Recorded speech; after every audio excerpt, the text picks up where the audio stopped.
Tua Tagovailoa going down with that concussion last night against Buffalo really hit hard, didn't it? It's not just another injury, it's a reminder of how brutal this game can be. When you see a guy like Tua lying there, everything else sort of fades away.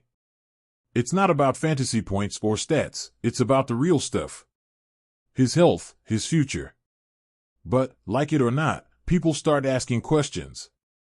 What's next for the Dolphins? What does this mean for Jalen Waddle, especially for those with him in fantasy football? Let's be real, talking about fantasy football after something like that feels a little strange, doesn't it? I mean, Tua's well-being is what matters the most here. But the reality is, fans and fantasy managers are already scrambling to figure out what comes next.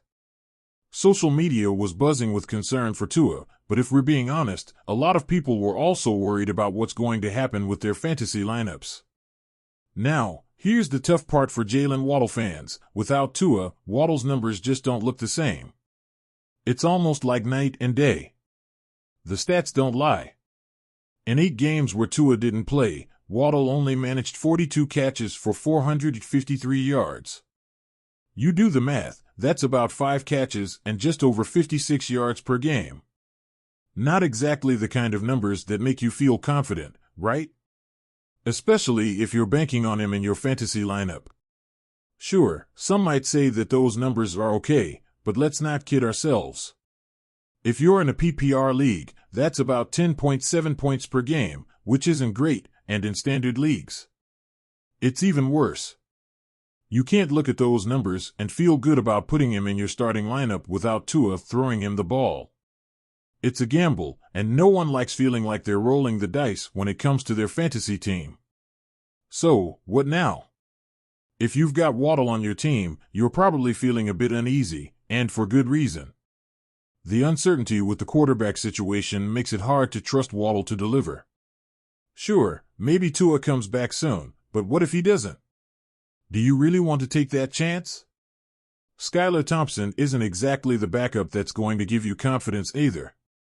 So, if you're in a redraft league, Waddle might be spending some time on your bench for now. It's hard to justify starting him when you don't know what's going to happen with the Dolphins' QB situation. And for those in dynasty leagues, it's even more complicated. You're not just worried about this season, you've got to think about the future. What if Tua's injury is serious enough that he never plays again? It's a scary thought, but it's something that has to be considered. If you own Waddle in a dynasty league, you're probably sweating a little bit right now.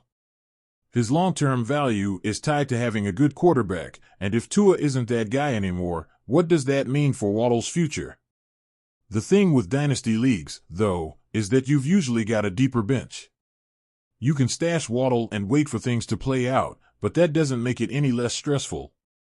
You're still left wondering, who do you start in the meantime? And what if Tua doesn't come back? Holding onto those future first-round picks might not be a bad idea, especially if you're thinking long-term. Maybe it's time to start looking at next year's draft class. Someone like Xavier Worthy could be a solid investment. In the end, it's hard to sugarcoat the situation.